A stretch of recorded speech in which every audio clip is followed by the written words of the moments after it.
All right, hello, ladies and gentlemen. Welcome to Massive Breakdown Podcast, episode 52. That means we have been doing this for a full year, I believe, right? This is our 1 year anniversary. Maybe a little bit off because I think we've taken a week off, but this is basically our 1 year anniversary, isn't it?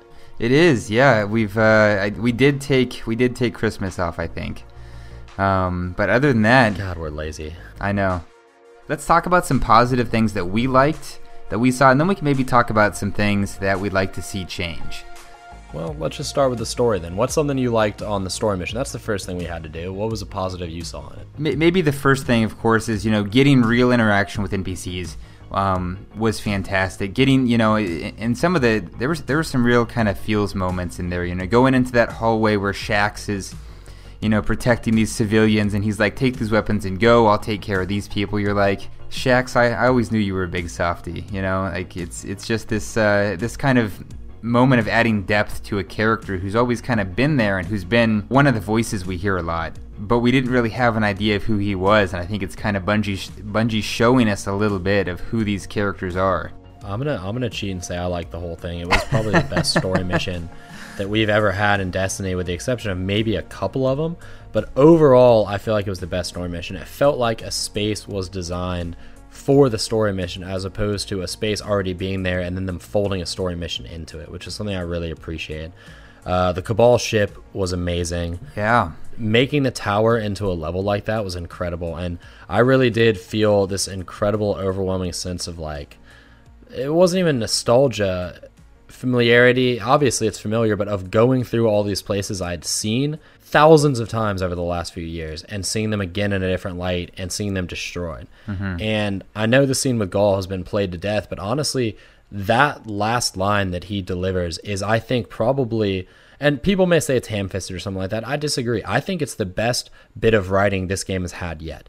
Yeah, I think you're absolutely right about that. Even if every story mission is just like a slice of that, that one, it's the opener. I know they want to open big, right? We can't expect, kind of a big delivery like that introduction to Gaul every single time. But if everyone delivers a moment like that shows us something new about the world, that shows us something important about another character or about our own Guardian, that I think is going to really carry this game to heights that Destiny 1 aspired to but never really reached. Now, that being said, was there anything you didn't like about the story mission?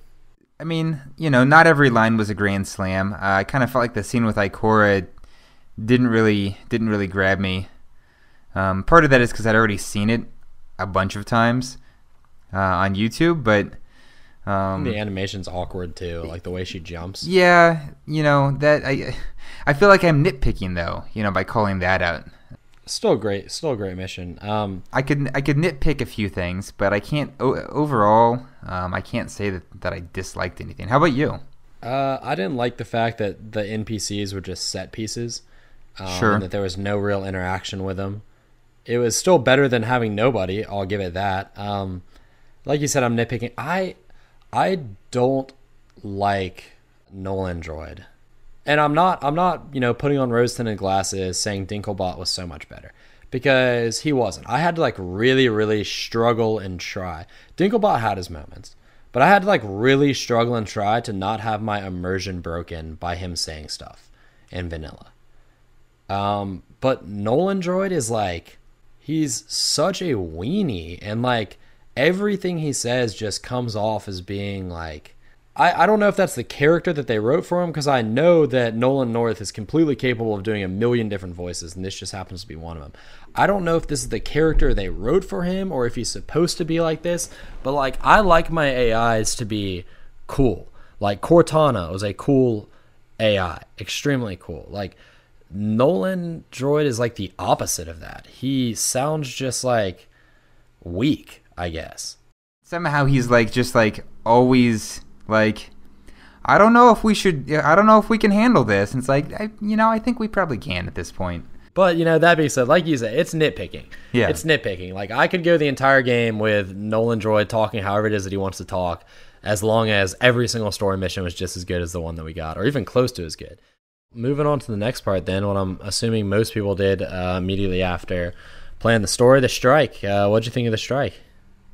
I was blown away by the strike. Now, I need to go and play it some more. I actually only had a chance to play it the once so far this week, and I think that might be on the agenda for me to spend some more time in tonight and this weekend. I sort of got lost exploring the just the opening area, and then had to run to catch up to my my clanmates who had already played it a few times and had just kind of gone ahead. So I feel like I didn't get the full experience, but I was blown away by how huge and detailed the map was. That there's a puzzle in there for us to solve. Even there's not a lot of payoff yet in the beta. There's a suggestion that there's going to be puzzles and payoff for solving those puzzles in the live game, and that's just in the opening of the strike, right? And then actually playing the mission itself. You've got this varied environment, these a bunch of different hazards, different types of enemies in every area. For me, it was probably one of the best strikes that I've played. Some people have called the boss bullet spongy. I didn't really find him to be egregious. He was he was kind of a giant shooty boss, which we've seen a lot of in Destiny. That doesn't offend me, or I would have given up on Destiny a long time ago. Yeah. I hope that we see some more variation in the live game, but I'm not judging at this point. Yeah. What were your thoughts, though? I feel like I'm talking a lot. I like the strike a lot too. I thought it was the best strike we've ever had. Like you said, the environments were crazy different than anything they were. I would have liked maybe a little bit more on those parts where it shot you across on the cannons. I would have liked if you actually had to do something instead of ride them. Like if you'd actually gotten to control yourself a little bit, I think that would have been cool. I feel like, and maybe it would have been too much for a strike. Maybe what they're doing is introducing a mechanic that we're going to see in a raid. But that felt like a missed opportunity for a jumping puzzle to me. And there is a jumping puzzle in the beginning that doesn't really give you anything. But yeah, you just jump from piece to piece. I mean, everybody knows how to jump. But I really enjoyed the strike. I liked the boss. I actually took the time to learn the mechanics of the boss, whereas almost every other boss in Destiny up until this point, I've just tried to figure out the fastest way to kill them, just like burn them down DPS wise, and I don't care about anything else. I actually tried to take the time to like learn how this boss functioned, because it was multi-tiered, multi-stage, but there were noticeable changes. It wasn't just like, oh, here's a wave of ads, here's a wave of ads. It was like the arena changed and everything. I love the environments. I thought the way they changed the objectives was very excellent. It wasn't just go here and kill this. Like when they told us to go to the drill and they were like, kill the drill team security. Like, I don't know why, but for some reason that caught me, that grabbed me, made me pay attention a lot more than most of the objectives in the normal strikes do. It's like, oh, this drill has security.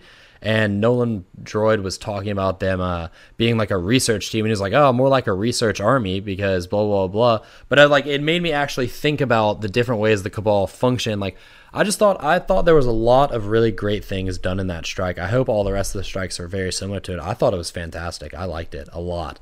And yeah, I mean, it's kind of a little bit longer, maybe-ish bullet spongy.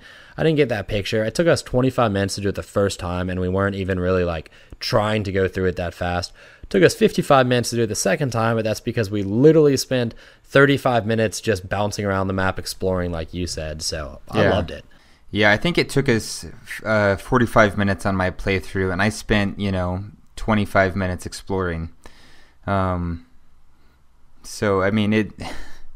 I didn't find it to be over long compared to some strikes. I mean, I think it's one of those things where this is the first couple times you play through. It takes a while. A year into Destiny 2, I might be able to run that strike in 10-15 minutes. What I'm really hoping for in the strikes and in Destiny 2, and I know some people don't like this because they have to replay the content, right? And when you replay the content, after a certain amount of times, you just want to get through it as quickly as you can. Something I've noticed in Destiny up until this point is it's very easy for you to just run past engagements. Yeah. Right? Absolutely. I'm not a fan of that. I see why they put it in, so you can finish it quicker on the 12th playthrough, but I very much appreciate 100% completion clears, where you have to go in and wipe out each room before you can progress. I really, really like that because I think it forces people to actually learn the strike better.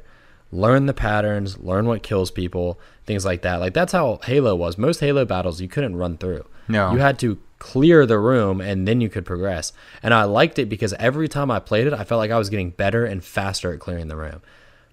Whereas when you can just run past something, by the third time you can just run past it as fast as you can. Yeah. You know, it doesn't take any skill. So I'm actually kind of hoping that the strikes you do have to get good at, because then there's a modicum of skill when you clear a strike quickly. And that's something that's really lacking. Like speed runs in Destiny right now are 99% running past stuff and then DPS the boss. So I think I think what you said there about the drill having a security team might actually be kind of connected to this point. Like in Destiny 1, a lot of the enemies encounters that we ran into, it was just like random guys spawning in or random enemies who just happened to be standing around when we walked by and we fought them, which was kind of lazy to a certain extent, right? Like there's no particular reason for those enemies to be there. And what we've seen in the story mission and the strike so far is that each encounter, the enemy has an objective. They have an agenda. There's a reason for them to be where they are, other than that they want to kill us, which is kind of a lazy and boring objective. For a shooter, like that's assumed to be part of it. So, the Cabal at the drill are there to guard it. The Cabal we encounter on the ship, there were some guys there around control panels. So presumably they had a job. We didn't necessarily get that, but it seemed like it made sense for enemies to be where they were. It wasn't just kind of like you said before, here's an area, let's sprinkle some enemies in and have them run through it. That stuff goes a long way towards building a world when you do little things like that. Like a guy just standing at a control panel when you walk into a room and then he turns around and starts to shoot you. That means a lot more to me than some guy just standing in a room who you walk into the room and then he starts to shoot you. Yep, absolutely. I guess I would throw in, a couple other things that I liked in general so far about the beta. After a couple of days of play, graphically, I feel like the game is a significant upgrade from Destiny 1. And it looks even better in 4K if you get a chance to see it in that. I can only hope. But just the variance from environment to environment, I feel like there's so much going on. It's so much more than kind of the a mission on Mars is pretty much all red, right? So like it's visually a little bit boring after a certain point, and like that, like the strike, there are so many different environments that we go through. The story mission, there are so many different environments that we played through, and each one had a unique aesthetic, and I really appreciated that. And I'm really hoping that there's a lot more like that too. Yeah. They designed the story missions first and then built the world around them is kind of what I'm looking for here, because those are the coolest environments to me. Yeah. As far as, negatives for the strike, I don't really particularly have too many. The obvious things have been said. Cooldowns seem a little bit on the slow side. Heavy ammo wasn't dropping enough. We already know both of those things are going to be rectified. Cooldowns, we're going to get armor that decreases them. They've already said they're going to change the PvE heavy ammo drops. Those were the two biggest issues I had. And honestly, besides that, I thought the strike was wonderful. Yeah, I mean, I guess the only negative I had is that there was too much stuff to distract me from actually finishing the mission. Like that was my maybe not my biggest complaint, but like maybe the biggest complaint of my clanmates who had already played it 3 times, is that I was just too busy goofing around, and I mean they didn't care, but I'm trying hard, and I was trying hard earlier to think of a specific complaint to give, but not much there. I don't have a good one, so I'm just gonna. Well, that means we can move into the meat and potatoes. What keeps people coming back, because the PvE lures people in, and the drops and rolls and everything like that hooks people, gets the claws in, and then PvP keeps them playing in between content drops. What have you thought of the PvP so far? So I have had a fantastic run in PvP, which is probably biasing me to say that it's phenomenal. I feel like my KD in Destiny 2 so far is like twice what my initial PvP KD was in Destiny 1. That's probably 3 times, because my initial KD was pretty trash. But it's a lot of fun. I like the changes that they've made, and I know there are going to be some people who strongly disagree with me and probably have some great reasons for it. But I feel like slowing down the time to kill, slowing down what I would consider ability spam to a certain extent. And we've already talked about cooldowns. I'm not going to talk about them anymore. But slowing those things down to a certain degree, I really appreciate. I really appreciate the opportunity to be strategic and tactical in my positioning and not have to just get stuck every 30 seconds. Yeah. I mean, I have no doubt. We talked about this before the podcast started recording, and also on prior podcast. I love this type of gameplay. This type of gameplay suits me very, very well. It's primary focused. It's tactical. It's not just run in with a one-shot kill anything, be it super or whatever, grenade, shotgun. It's not about that. It's about gun skill, and it's about teamwork. It's about tactical thinking. I played this at the Destiny Reveal event and was incredibly excited because this is right up my alley. I love this type of gameplay. I came from a Halo background. This is everything I want. Now, that being said, I do understand where some of the complaints are coming from. Slick in particular has been very vocal about the fact that the only reason he plays Destiny is for the abilities. He loves the abilities. The gunplay for him is icing on the cake. And what Destiny 2's beta has done is showcase gunplay. Primary gunplay. Unfortunately, it has taken away a small bit of what made Destiny unique, which is those supers, which is the abilities of the classes. Now, the special weapons themselves, I think this is a change that's been a long time coming. The special weapons were too damn prevalent, just plain and simple, and that was something I really noticed, and probably everyone else will notice after going back to Destiny 1 from playing Destiny 2. Special weapons are everywhere. Next week is going to be weird, man. It's going to be weird. It's infuriating. It truly is. After I played Destiny 1 for the first time, after playing Destiny 2, I was like, holy crap, this game is broken. Like, it's legitimately broken. There's so many ways to just die immediately. I was like, no wonder they changed all of it. It's very difficult to go back and forth. It's very easy to go from Destiny 1 to Destiny 2. It's very hard to go the other way, in my opinion. But... and remember, when I came back from the Destiny Reveal event, I said one of the issues I had was I thought the cooldowns were too slow. Yeah. I thought they were then. I still think they are now. And at the Destiny Reveal event, we were playing with gear that decreased our cooldowns. We couldn't choose what cooldowns we wanted to decrease, but I still thought the cooldowns were too slow. The supers have already been neutered to a certain extent. The grenades and melees have already been neutered to a certain extent. I don't think we need to further neuter them by making it to where we don't get them very often. They're already pretty weak. It's kind of easy to kill supers at this point in time. You have to use them more tactically. Some of them are harder to kill than others. Some of them are easier to avoid than others. The grenades only do between 90 and 110 damage per grenade, depending on which one it is. The melees do the same, between 90 and 110 damage. They're already pretty weak. We don't need to also only be getting them back every minute and a half or every 6 minutes for supers. I think we could work on that, and I'm fairly positive they will work on it based on the community's feedback. People love the abilities in Destiny. That was the one complaint I had before the beta. It's the one complaint I have now. Other than that, I love this type of gameplay. I absolutely love it. Yeah, I guess, I'll recognize, I do feel like they maybe went a little overboard on the cooldowns.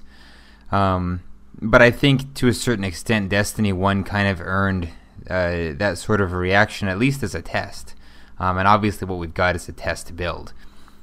But there's a lot of wiggle room between where they're at now and where Destiny 1 at, tier 12 is at in terms of cooldown. Destiny 1, even regular play in 6s, you can just see, abilities spammed left and right. Some of the other changes they've made do mitigate that to a certain extent, and so maybe speeding those timers back up is not going to have the same effect in Destiny 2 that it did in Destiny 1. Like you said, grenades are less effective, melees are less effective. To a certain extent, supers are easier to challenge while still being effective. Whether they're as effective, I don't think I have enough gameplay to say at this point. but there's a lot of wiggle room for them to adjust those, and I would rather that they start out with abilities not being spammed and at least requiring some thought, and then work their way up, rather than the other way where it's just like not even a shooter, it's just an ability game. Well, we mentioned it before the podcast, but Destiny 1 feels like Mayhem compared to Destiny 2. Yeah. Like how Mayhem was for Destiny 1, that's how Destiny 1 feels to Destiny 2. And, more abilities, more supers, more grenades, more melees. I wouldn't say more fun, more unique, possibly. Obviously less balanced. You scale those things back, you end up with a more balanced game. Overall, maybe less unique, maybe less fun to some people. I would always err on the side of balance first and then scale things forward. Destiny 1 did the opposite. Destiny 1 threw shit out there. Yeah. With little to no thought for balance, and then had to reel it back in. And then when that happens, you get into the problem that people are having now, which is the opposite of power creep. They're reeling power back in, and people don't like being given powerful things and then having them taken away. And that's what happened. Destiny 1, you were given a ton of powerful stuff. Almost none of that is there in Destiny 2, and people are, understandably upset about it. We've talked about grapes and lettuce before, so I have to mention them here again. You give somebody something delicious, they aren't going to be very happy if you take it away. I feel like Bungie's ripping the bandage off here, right? They're saying, look, Destiny 2 is going to be a different game. We're starting at a new ground level here, and we're going to work our way forward from that point.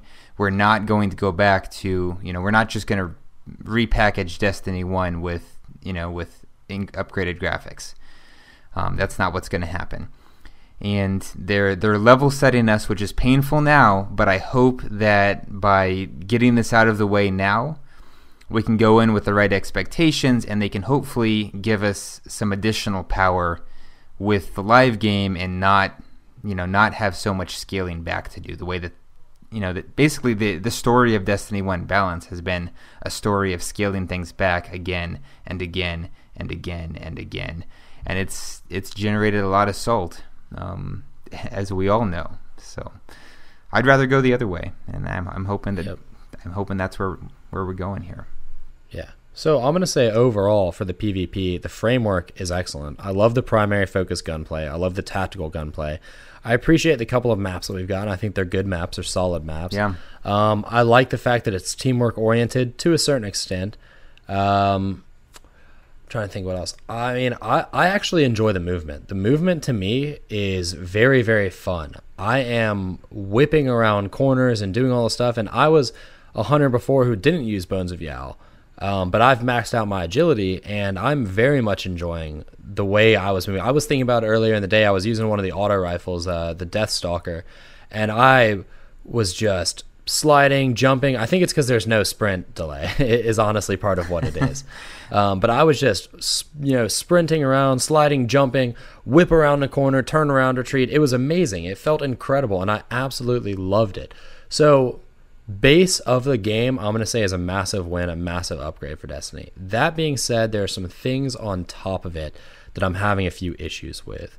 The Arcstrider Super, although I think people are more down on it than they should be, I do admit it needs a little bit of help. It doesn't suck you forward nearly enough to be on the same par with things like the Striker Super, with things like the Sentinel, mostly the Titans. The Titans are quite good.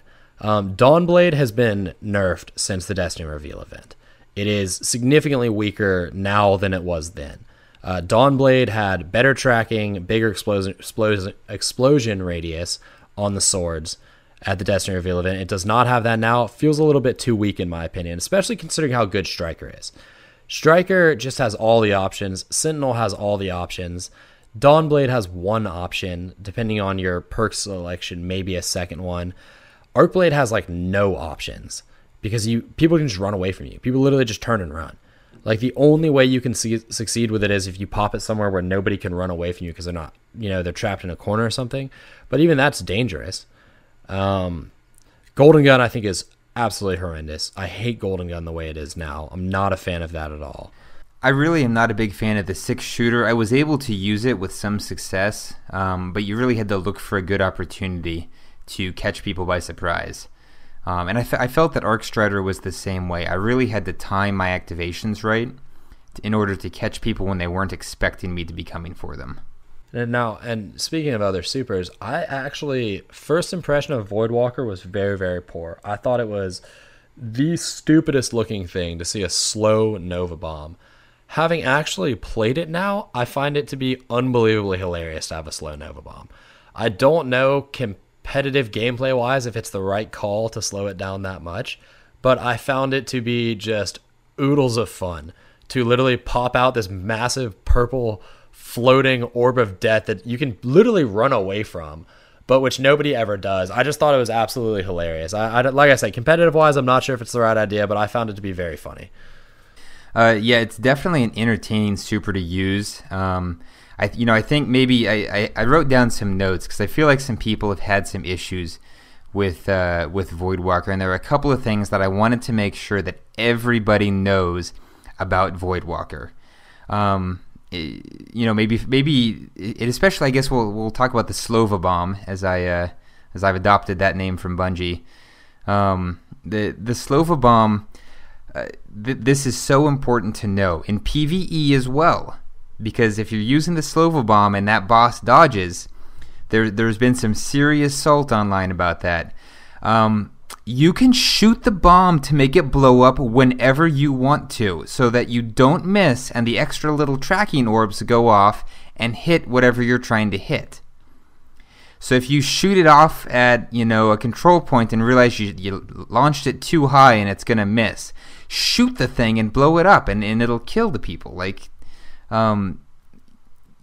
This comes from reading the perks really closely, which I've been doing because I've been transcribing them.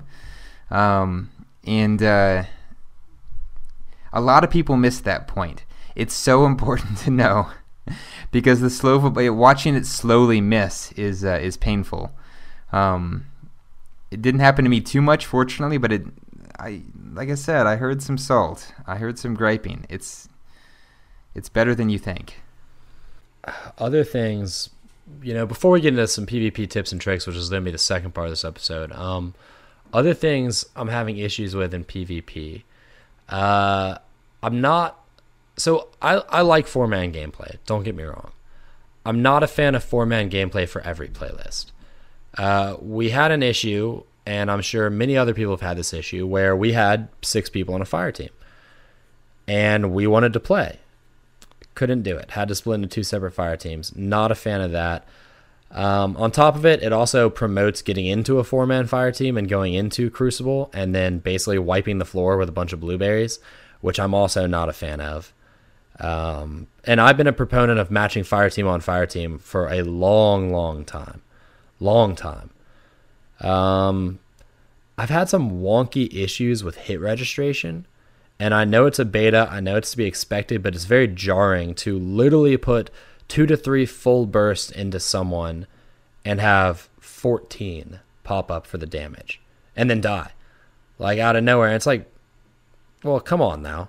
I know it's a beta, so I'm not putting too much stock in it. It's just, it's a hindrance. I'm trying to think. What else? See, for the most part, I've just very, very much enjoyed the PvP. Yeah. I solo queued for a little bit, had fun. Queued with a team for a little bit, had fun. I've played a lot. I've probably played, 12 hours, maybe more than that. Maybe 16 hours in the last 2 days I've put into it, and that's not including the probably 6 hours I got at the Destiny Reveal event. I mean, I very, very much enjoy it for the most part. Those things that I mentioned are pretty much the things that I have issues with. I think the balance is, for the most part, on point. Scouts maybe need a little bit of work. They're good situationally, especially in Countdown. Not so much in Control. It's to be expected. It's a small map. Sidearms are atrocious. But then again, we don't know what archetypes we're going to get. Yeah. I feel like almost everything else has its place. Yeah, I found myself loving hand cannons. I found myself loving pulse rifles, which for me are two of my favorite weapons in Destiny 1. So it was great that they felt good. I've had, some of my friends who really loved auto rifles in Destiny 1 have really been enjoying the auto rifles. The auto rifles are excellent right now. They really, really are. The Deathstalker in particular, which, by the way, super weird auto rifle, has an alternating fire rate. It goes between 600 and 900 RPM after every other shot. It literally flips between the two. So it hits 720 RPM is the number. It's the first time they've done that in Destiny. That's bizarre. Super weird, though. Yeah. That is pretty bizarre. So, yeah, I mean, I feel like I need to put a little more time into the auto rifles than I have. SMGs have felt good in their area. I'm still a little unclear how the whole balance between auto rifles and SMGs is going to play out because they feel very similar, just kind of trying to hit different target ranges. So, overall, I don't have any complaints about the balance yet. I think it's too early to complain, just kind of observing a few things as I've played. And SMGs are basically different only in design and the fact that they have lightweight as an intrinsic perk. Like, they're 102 auto rifles that look different and have even worse damage fall off than anything else, but that's basically what they are. Yeah, which, I one of my friends was just like so triumphant that, he called that SMGs were going to be in Destiny 2, and I was like, yeah, but I called that they were just going to be 102 auto rifles, so we're even. Yeah, and they are. So I don't really have any particular complaints about the PvP so far. I've had a great time solo queuing and playing with a fire team.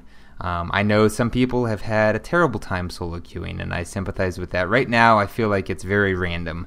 It's very hard to predict, and I think that when we get into a full game with different playlists and it's probably going to be easier to find fire teams, and it's also there's going to be a certain degree of skill-based matchmaking, right? That's a dirty word. It's scary to say. It's scary to talk about in a positive light, but it's going to separate people out a little bit. And I think it's good that there's at least a touch of that, so that people have an opportunity to learn without getting pub stomped. And there's been some pub stomping going on. I've been on both ends of it, so. Skill-based matchmaking is another thing, though, that does need to be brought up. I mean, they admit it's the same type of skill-based matchmaking, competitive and quick play. It does not need to be. I understand a certain level of skill-based matchmaking and quick play. Like, you don't want a person who's never played the game before to play Tier 1's competitive team when they go into quick play. You just absolutely don't want it. But at the same time, you don't want Tier 1's competitive team to go into quick play and be matched up against Bomb Squad kills. Right. Because that's absolutely ridiculous. They are in quick play for a reason, and if they wanted to play sweats, they'd go into countdown, which is what they're doing. You can tell the skill-based matchmaking is harsh because they're organizing sweats without even really having to organize them. They just go into countdown matchmaking at the same time, and by God, there they are matched up with each other. Like, all the sweaty teams are already at the top playing against each other. It's kind of funny. But, that's obvious. If you're going to distinguish between the playlists, then distinguish between the playlists. Don't just give them a different name. Yeah. That doesn't do anything. Yeah, I'm still a little unclear on exactly what the difference is supposed to mean, other than just like the play style that's encouraged by the specific game types. I feel like is the only. That's all it is. That's literally all it is. They called it a mood, and maybe they meant that the only difference is the type of game that you're gonna play. It feels weird, but it is what it is. And that's basically all I got, guys. Have a great night, and we'll talk to you next week.